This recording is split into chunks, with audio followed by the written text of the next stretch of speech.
చేశారు. ఆ తర్వాత అది చనిపోయినాక నాకు ఫ్యామిలీకి వచ్చింది. ఆ ఫ్యామిలీ అందరు కలిసి సయ్యద్ ఆజం గారికి జీపీ ఇస్తే మనకి 86లో మనకు అగ్రిమెంట్ ఆఫ్ సేలింగ్ అయ్యింది. తర్వాత మనకు పొజిషన్ ఇచ్చిన 2002లో అప్పటి నుంచి నా ప్రొటెక్షన్ ఉంది. సో రెవెన్యూ రికార్డు, టీఎస్ఎల్ఆర్, మీ సేఫ్ బాడీ ఇవన్నీ డ్రై ల్యాండ్. ఇక్కడ కూడా వాటర్ బాడీ కాదు, ఇప్పుడు కూడా వాళ్ళు లేవనెత్తలే వాటర్ బాడీ. లేవనెత్తకుండా సడన్గా హనుమంతరావు గారు వెనకాల ప్రెజర్ ఉండి తను ఏదో ఈత కొట్టుకుంటే అప్పుడు బతుకమ్ముకుంటే అప్పుడు గుంటలు ఉండే అంత గలీజ్ అవతల ఇప్పుడు ఏదో ఇల్లు ఉన్నాయో దాని కింద అంతా గుంతలు ఉండే అక్కడ నీళ్ళన్నీ స్టాగ్నేట్ అయ్యి ఇక దాంట్లో పడి ఈత కొడుతుండేనంటే ఏ మధ్యలో ఈత కొడుతుండేనో దొరుకుతుండేనో ఆయనకే తెలుసు. అనవసరంగా వచ్చి నా భూమిలో ప్రెజర్ పెడుతూ ఏదున్నా కానీ సరే పొలిటికల్ పార్టీస్ మాకు వ్యతిరేకత ఉంటుంది, ఒకరి మీద నిందలు వేసుకుంటుంటారు. అయితే గవర్నమెంట్ బాడీ రంగనాథన్ గారు హైడ్రా కింద అన్యాయాలు చూసుకుంటే చేయాల్సిన బాధ్యత వారికి ఆల్రెడీ ప్రిలిమినరీ నోటిఫికేషన్ వేసి ఎప్పుడైతే వెబ్సైట్లో వచ్చిందో అప్పుడు ఇమీడియట్ ఆబ్జెక్ట్ చేస్తే ఇప్పుడు ఆల్రెడీ నోటిఫైడ్ అయితే ప్రిలిమినరీ నోటిఫికేషన్ ఎందుకు వస్తుందండి? నోటిఫైడ్ అయినప్పుడు నోటిఫైడ్ అందరు ప్రిలిమినరీ నోటిఫికేషన్ అనకపోతున్నారు కదా. రైలాండ్ గా ఇప్పుడు వేకెంట్ సరే ఇదంతా 25 ఎకరాలు బతుకమ్ముకుంటే అన్నారు అనుకోండి. అగర్ 25 ఎకరాలు మీకు బతుకమ్ముకుంటే అయితే మీకు దాంట్లో ల్యాండ్ వేకెంట్ ల్యాండ్ కింద డిఫైన్ కాకపోతే ల్యాండ్ హౌసింగ్ కోసం ల్యాండ్ అక్వైర్ చేయకపోతుంటాయి కదా.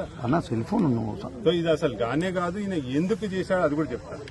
అయితే అజీజ్ గారికి అమ్మారు అప్పుడు మా పొజిషన్ ఉంది. మేము స్పెసిఫిక్ ఈలో సయ్యద్ ఆజం గారు చనిపోతే స్పెసిఫిక్ ఎందుకంటే 42 మంది ఎల్ఆర్స్ ఉన్నారు. వాళ్ళందరినీ ఒక తాటి తీసుకోవడం కష్టమని చెప్పి కోర్టులో ఇచ్చినాం స్పెసిఫిక్ పర్ఫార్మెన్స్. అది సబ్జెక్ట్ నడుస్తా ఉంది. ఆల్మోస్ట్ ఎవిడెన్స్ ఉన్నాయి. ఈ లోపల ఒక ఎల్ఆర్పై స్టే తెచ్చుకున్నారు కనుక ఆగి ఉండేది 2007 నుండి అది ఉంది. ఈ లోపల నేను ప్రొటెక్షన్లు ఉంటే ఈ లోపల హనుమంతరావు గారు మళ్ళీ కాంగ్రెస్ పార్టీ వచ్చేసరికి దీన్ని కబ్జా చేసి హైడ్రా పేరుతోటి దీన్ని మొత్తం అన్యాక్రాంతం చేద్దామనే ఉద్దేశంతో ఉన్నారు. అది కూడా చెప్తాను ఎందుకో మీరు క్లారిఫై చేసుకోవచ్చు. అయితే 18 ఎకరాలు అయితే గవర్నమెంట్ అక్వైర్ చేసిందో బాగంపేట వెల్ఫేర్ సొసైటీలో గవర్నమెంట్ రెవెన్యూ డిపార్ట్మెంట్ మున్సిపల్కి ఇస్తూ దాంట్లో 40% ఓపెన్ స్పేస్ పెట్టమని చెప్పింది కామన్ ఏరియా. వీళ్ళేం చేసినారు? హనుమంతరావు గారు అప్పుడు ఎంపీ రాజ్యసభలో ఉండే ఆయన ఏం చేసినాడు? అది ఈడబ్ల్యూఎస్ కింద ఎకనామికల్ వీకర్ సెక్షన్ కింద హౌసింగ్ కట్టాలి. అది ఎకనామికల్ వీకర్ సెక్షన్ హౌసింగ్ కట్టకుండా ఇండివిజువల్ ప్లాట్ చేసి అమ్ముకున్నాడు. ఎట్లా అమ్ముకున్నాడు? దాంట్లో 40% ఓపెన్ పెట్టలేదు. లేఅవుట్ జిహెచ్ఎస్ ఏం చేసింది? లేఅవుట్ లో 40% తీసుకొచ్చి నా దాంట్లో ఎక్కువగా నా దాంట్లో చూపించుకున్నాను. అది పట్టుకుని ఏదైతే పట్టుకుని నేను వచ్చి ఇమీడియట్ రాగానే కంప్లైంట్ చేసిన కలెక్టర్ గారు కూడా రిపోర్ట్ ఇచ్చినారు. అది కప్పిపించుకోవడానికి ఇప్పుడు నేనైతే ఊరుకున్నాను. ఇప్పుడు నాది మొత్తం స్పెసిఫిక్ సేల్ నాదంతేనాక స్టార్ట్ చేస్తాను.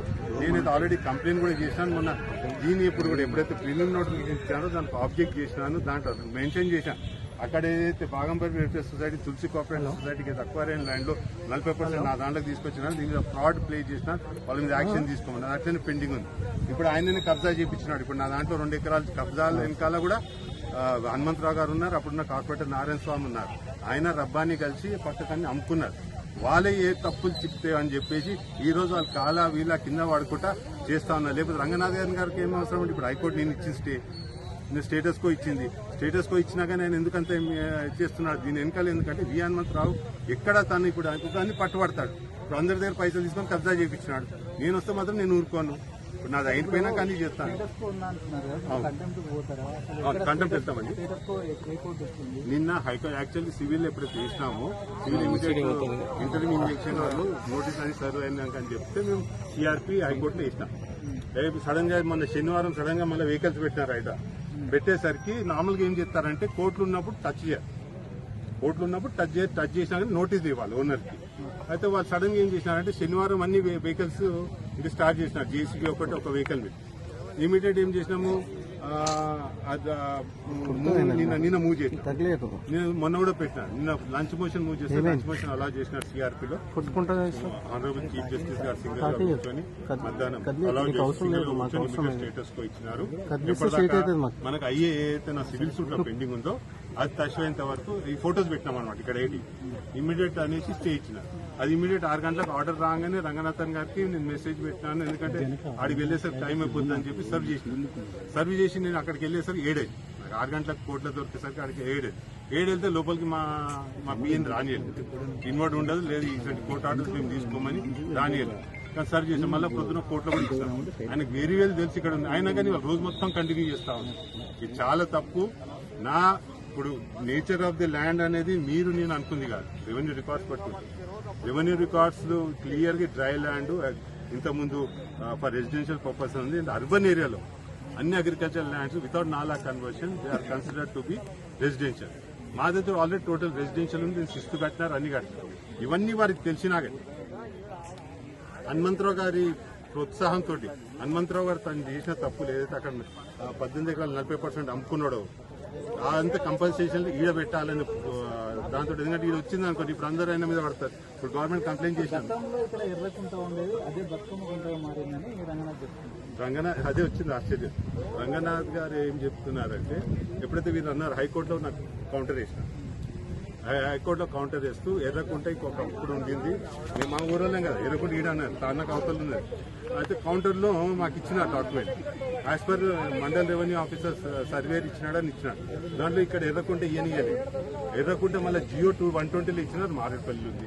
ఆయననే ఐడల్ రంగనాథ్ గారే పేపర్లు ఇచ్చినారు, తార్నాకలు ఎర్రకుంటని డెవలప్ చేస్తున్నాము, అంబర్పేట బతుకమ్మకుంటని డెవలప్ చేస్తున్నాను. అంటే ఎంత అబద్దాలు చూడండి వీళ్ళు ఒక ప్రాపర్టీని కబ్జా చేస్తున్నారు. ఇప్పుడు వీకంటే అధ్వానం కబ్జా కోరులు ఎవరు ఉంటారు? 120 జియోలో మీరే 11వ రోజుల్లో ఎర్రకుంట మారేడుపల్లి మండలం రాసినారు, అంబర్పేటలో బతుకమ్మకుంట రాసినారు వితౌట్ ఎనీ సర్వే నంబర్. ఎక్కడ గుర్తుంచుకోవాలి, ఇరిగేషన్ ఎప్పుడు పండుగల కోసం ఇరిగేట్ చేయదు, ఇరిగేషన్ చేస్తుంది ఇరిగేషన్ కోసం. ఇరిగేషన్ లేనే లేదు. బతుకమ్మకుంట అనేది అక్కడిక్కడ గుంతలు ఉంటే బతుకమ్మలు ఎదురు కనుక దీనికి నామకరణం వాడుక నామకం వచ్చింది.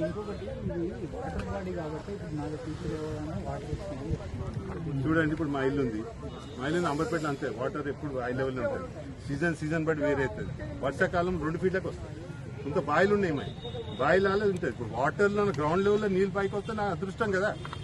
ఇంకోటి అక్కడ మీ లాంగ్వేజ్ లో అక్కడ వాటర్ బాడీ అనుకుంటారు, రెవెన్యూ రికార్డ్ లో వాటర్ బాడీ రాదురు కదా, గ్రౌండ్ లో వాటర్ ఈజ్ అప్స్టేట్స్ అనుకుందాం. అది ఎంతవరకు కొన్ని డ్రైనేజ్ వాటర్ వస్తుండొచ్చు, దీంట్లో